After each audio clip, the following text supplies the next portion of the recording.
Assalamualaikum warahmatullahi wabarakatuh. Bismillah, alhamdulillah, Allahumma sholli ala Muhammad wa ala ali Muhammad. Perkenalkan, nama saya Muhammad Azmi. Saya salah satu mahasiswa Sekolah Tinggi Agama Islam An-Nadwah Kuala Tungkal. NIM saya 19112467, jurusan Pendidikan Agama Islam semester 5. Pada video kali ini saya akan membahas tentang hadis ikatan persaudaraan sesama muslim. Adapun tujuan saya dalam pembuatan video ini, yang pertama saya berniat untuk menyebarkan kebaikan dan ilmu. Yang kedua, untuk memenuhi tugas mata kuliah hadis Tarbawi 1 oleh dosen saya, yaitu Bapak Dr. Nur Habibullah MPDI. Baiklah, pada kesempatan kali ini saya sudah mempersiapkan 4 poin penting ataupun 4 pokok bahasan yang akan saya kaji pada video kali ini. Di antaranya ialah yang pertama, apakah yang dimaksud dengan persaudaraan antara sesama muslim?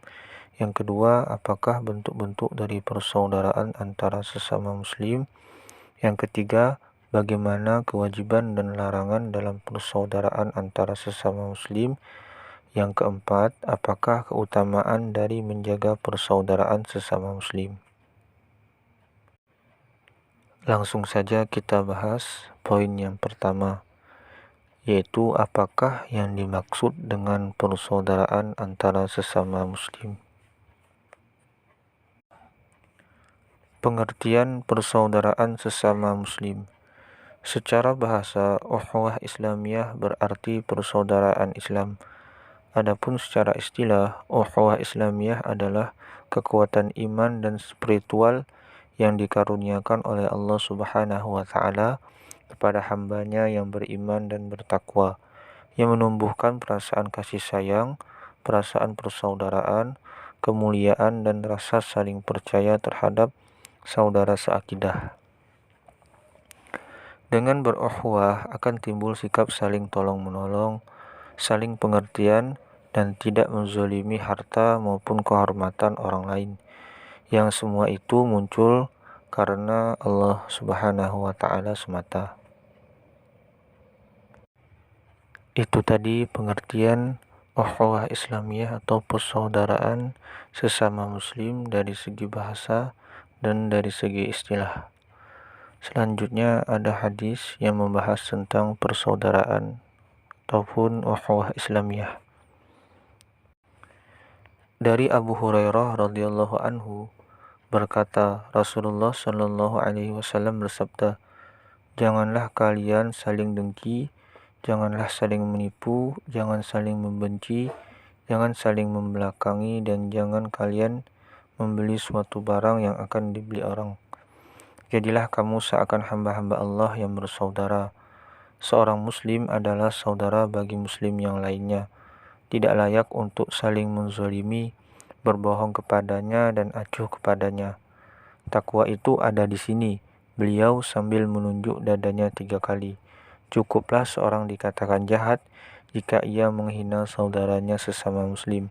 Haram bagi seorang muslim dari muslim yang lainnya itu 3 perkara, yaitu darahnya, hartanya, dan harga dirinya.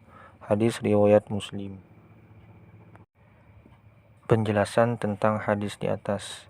Hadis di atas mengandung 3 poin penting.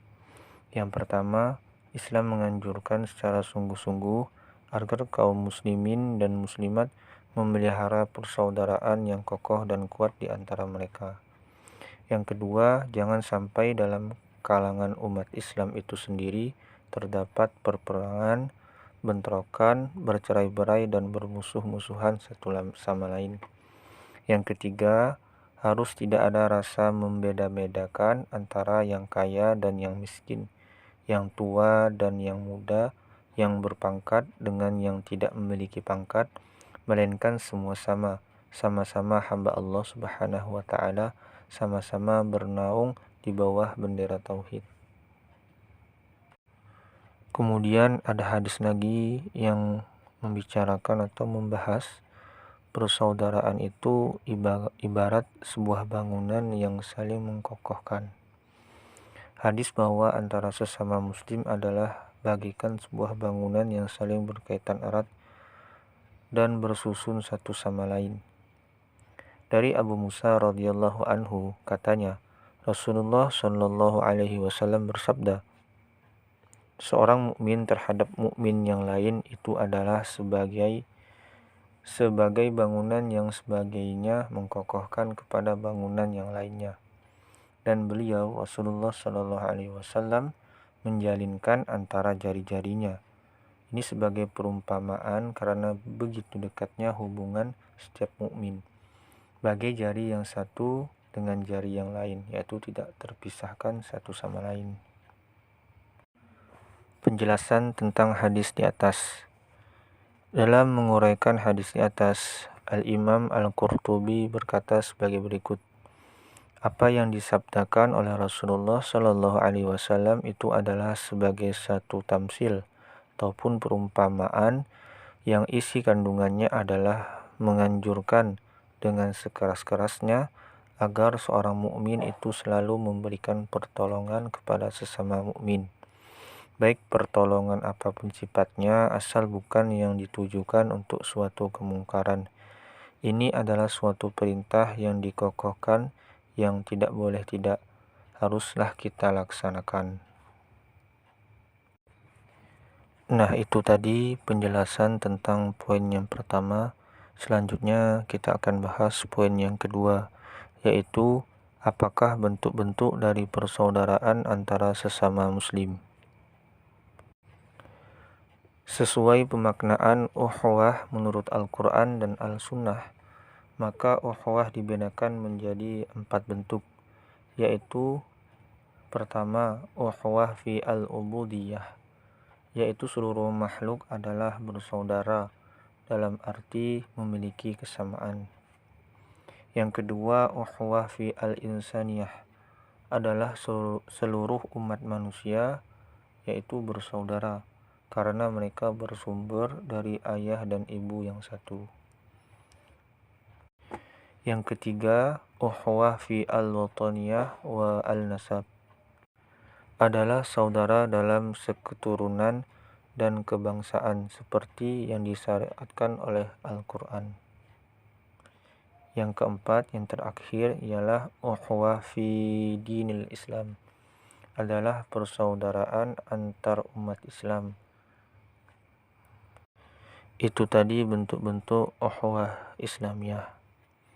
Maka dari keempat bentuk ukhuwah di atas, esensialnya mempunyai kesamaan, yaitu adanya anjuran untuk hidup rukun, saling menghormati, saling membantu, kerjasama, tenggang rasa, solidaritas sosial, dan mendudukan pada posisinya masing-masing sesuai dengan ciri khas bentuk ukhuwah yang dilakukan. Keempat bentuk ukhuwah di atas pada hakikatnya merupakan pengejawetan dari prinsip tauhid yang harus ditegakkan dalam kehidupan sehari-hari. Selanjutnya kita akan bahas poin ketiga, yaitu bagaimana kewajiban dan larangan dalam persaudaraan antara sesama muslim. Kewajiban dan larangan dalam persaudaraan sesama muslim. Dari Abu Hurairah radhiyallahu anhu, ia berkata, Rasulullah shallallahu alaihi wasallam bersabda, hak seorang muslim terhadap sesama muslim itu ada 6. Jika kamu bertemu dengannya, maka ucapkanlah salam. Jika ia mengundangmu, maka penuhilah undangannya. Jika ia meminta nasihat kepadamu, maka berilah ia nasihat. Jika ia bersin dan mengucapkan alhamdulillah, maka doakanlah dengan membaca yarhamukallah. Dan jika ia sakit, maka jenguklah. Jika ia meninggal dunia, maka iringkanlah jenazahnya. Hadis riwayat Muslim. Maka dalam hadis di atas menjelaskan 6 kewajiban kita terhadap saudara sesama muslim. Yang pertama tadi yaitu menjawab salam. Yang kedua, ketika diundang wajib datang atau memenuhinya. Yang ketiga, memberi nasihat ketika diminta. Yang keempat, mendoakan ataupun mendoakan kebagusan untuk orang yang bersin dan memuji kepada Allah. Yang kelima, menjenguk orang sakit. Yang keenam, ketika ada seorang muslim meninggal, hendaknya mengucapkan innalillahi wa inna ilaihi raji'un, kemudian mengantarkan jenazahnya hingga ke liang lahat. Maka seorang muslim dituntut untuk bermuamalah dengan saudaranya sesama muslim dengan cara yang dapat melahirkan pertautan hati. Allah Subhanahu wa taala berfirman, orang-orang beriman itu sesungguhnya bersaudara. Sebab itu damaikanlah atau perbaikilah hubungan antara kedua saudaramu itu, dan takutlah terhadap Allah supaya kamu mendapatkan rahmat. Kemudian larangan terhadap sesama muslim ataupun terhadap saudara sesama muslim diantaranya adalah sebagai berikut. Yang pertama, dilarang memutuskan hubungan sesama muslim. Yang kedua, dilarang menzoliminya, dilarang membiarkannya dengan kesulitan, dan dilarang membuka aib saudara sesama muslim. Yang ketiga, dilarang menghinakannya. Yang keempat, dilarang berdusta dan mendustakan. Maka keempat larangan tersebut hendaklah kita hindari, sebagai mana kita diwajibkan untuk menjaga hak, maka orang lain akan menjaga hak dan kewajibannya juga terhadap kita. Itu tadi penjelasan tentang poin ketiga. Selanjutnya kita bahas poin terakhir, poin keempat, yaitu apakah keutamaan dari menjaga persaudaraan antara sesama muslim. Sebenarnya ada banyak sekali keutamaan dalam menjaga persaudaraan sesama muslim. Dalam hal ini saya hanya menyampaikan sebagian saja, yaitu diantaranya dengan ukhuwah kita bisa merasakan manisnya iman. Dengan ukhuwah kita akan berada di bawah naungan cinta Allah dan dilindungi di bawah arsy-Nya Allah. Ketiga, dengan ukhuwah kita akan menjadi ahli surga di akhirat kelak. Keempat, bersaudara karena Allah adalah amal mulia yang akan mendatangkan seorang hamba dengan Allah. Yang kelima, dengan ukhuwah dosa-dosa kita akan diampuni oleh Allah Subhanahu wa taala. Rasulullah sallallahu alaihi wasallam bersabda, jika dua orang muslim bertemu dan kemudian mereka saling berjabat tangan, maka dosa-dosa mereka hilang dari kedua tangan mereka, begitu bagai berjatuhan dari pohon. Hadis yang ditakhrijh oleh Al-Imam Al-Iraqi, sanadnya dhaif.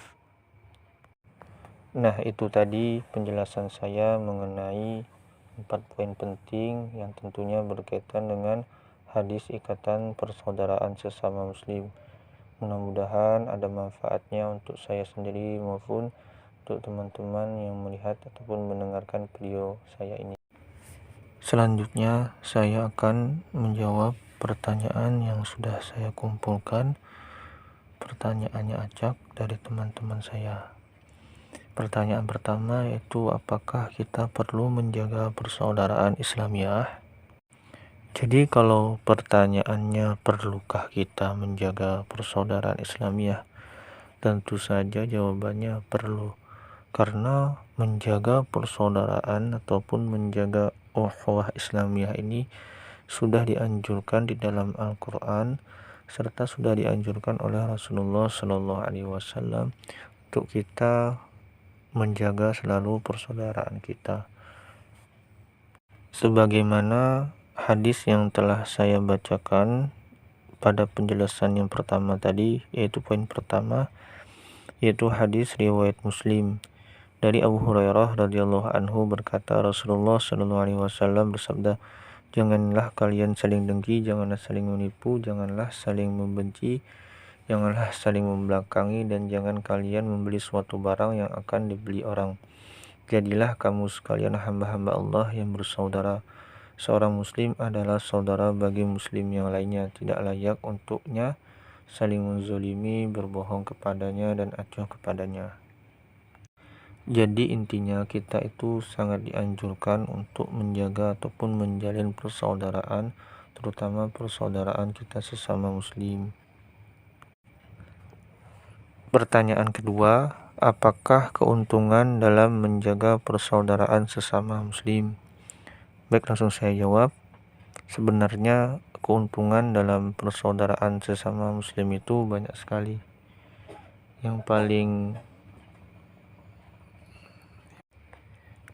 paling utama dalam persaudaraan Islamiyah ialah ketika kita kesusahan, maka orang ataupun saudara kita sesama Islam akan menolong kita. Begitu juga kalau ketika kita berada dalam keuntungan, maka kita juga akan menolong saudara kita sesama muslim.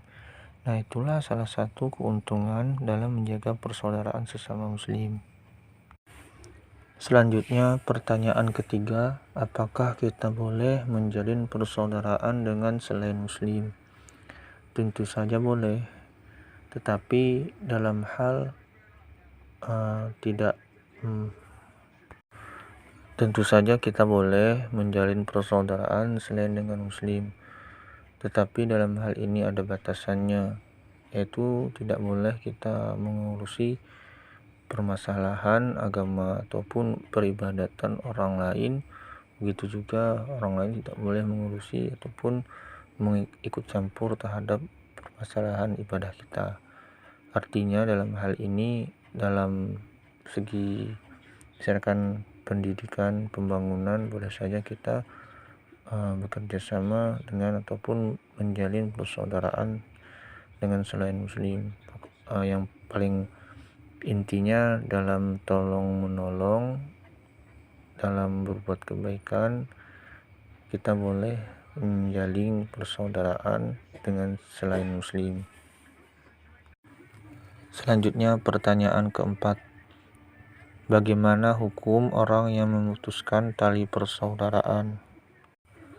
Hukum bagi orang yang meninggalkan ataupun memutuskan tali persaudaraan ialah hukumnya dosa besar, karena persaudaraan merupakan salah satu ajaran yang diajarkan oleh Rasulullah SAW yang juga terdapat di dalam Al-Quran.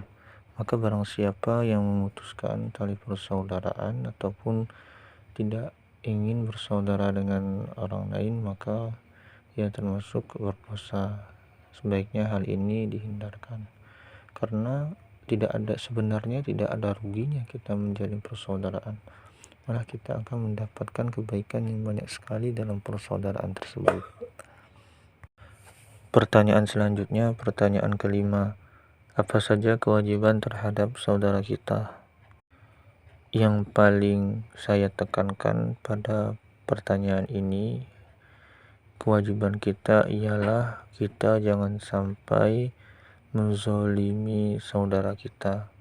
Nah, itu yang paling saya tekankan untuk jawaban pertanyaan yang kelima ini. Pertanyaan keenam, jika saya pernah disakiti oleh orang lain, apa sikap yang mesti saya lakukan? Nah, ini jika kalian atau teman-teman pernah disakiti oleh orang lain, sebaiknya kita jangan balas untuk menyakiti dia, karena sikap dendam merupakan sikap yang sangat dibenci ataupun sangat dilarang di dalam agama Islam, yang tentunya dendam itu akan berakibat buruk bagi diri sendiri ataupun bagi orang lain. Maka sebaiknya kita balas saja dengan kebaikan. Jika orang berbuat buruk kepada kita, maka balas saja dengan berbuat kebaikan. Maka dengan kebaikan tersebut, insya Allah orang yang berbuat jahat kepada kita nanti akan sadar dengan sendirinya, tentunya dengan pertolongan Allah Subhanahu wa Ta'ala. Pertanyaan ketujuh, perlukah kita menyebarkan makna dari persaudaraan Islamiyah? Ya, tentu saja sangat perlu, karena jika banyak orang yang menyadari tentang persaudaraan Islamiyah, maka di situ akan tercipta sebuah kedamaian, ketentraman, dan kerukunan. Kemudian akan tercipta juga persatuan dan kesatuan antara umat Islam yang kokoh, dan Islam pun akan jaya di mana-mana. Yang kedelapan, pertanyaan kedelapan, bagaimana sikap kita terhadap orang yang memutus tali persaudaraan? Jadi bagaimana sikap kita terhadap orang yang memutuskan tali persaudaraan? Kalau menurut saya, sikap kita ya husnuzon ada kepada setiap orang. Kita walaupun kita dimusuhi, tapi tetaplah selalu kita berbuat baik kepadanya. Karena berbuat baik itu tidak ada alasan dalam menghalanginya. Kepada siapapun kita bisa berbuat baik. Selanjutnya pertanyaan ke-9, jelaskan arti persaudaraan menurut pendapat Anda. Jadi menurut pendapat saya, arti persaudaraan itu ialah ketika kita dalam kesusahan ada saudara kita yang menolong. Ketika kita dalam kesenangan, maka kita bagi kesenangan kita dengan saudara kita. Itu menurut pendapat saya tentang arti persaudaraan Islamiyah.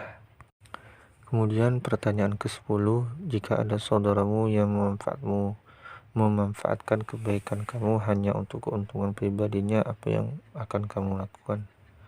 Yang pertama, jika itu dalam keburukan, maka saya coba akan menasihatinya. Jika itu hanya untuk keuntungan pribadinya, tidak merugikan orang lain dan tidak juga merugikan saya, maka saya akan ikhlaskan apa yang dia perbuat kepada saya. Yang penting bagi saya itu, saya tidak menzalimi orang lain, biarlah orang lain yang berbuat buruk ataupun menyakiti saya. Karena sakitnya disakiti itu, saya tidak ingin orang lain untuk merasakannya. Nah, itu tadi beberapa pertanyaan yang sudah saya jawab.